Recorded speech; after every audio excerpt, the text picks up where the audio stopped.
Welcome to a video in which I will illustrate how to get cutting data for dynamic milling using CoroPlus Tool Guide.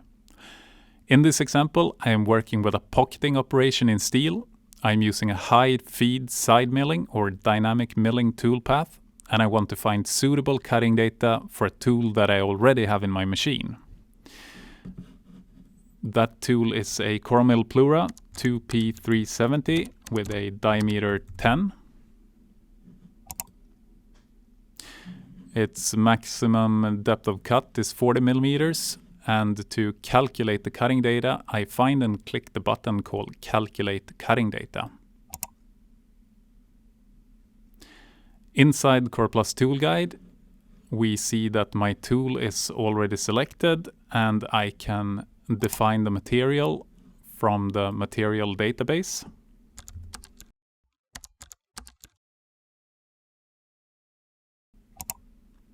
And proceed with defining the task.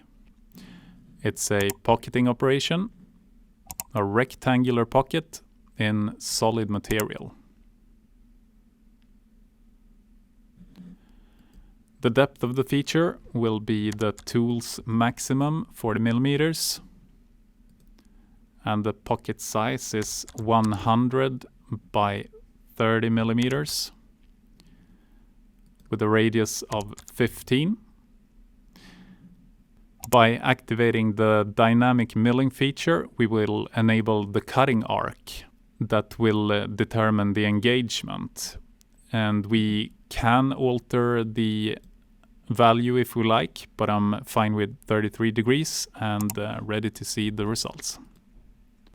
Here we can see that the operation will be done in 2 steps, with the first one being helical interpolation.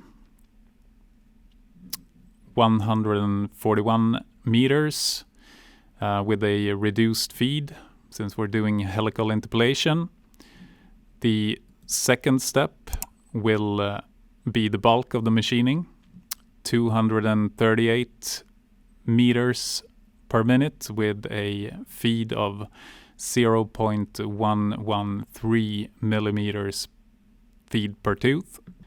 Another click will take me to all the details I need for the operation. Good luck!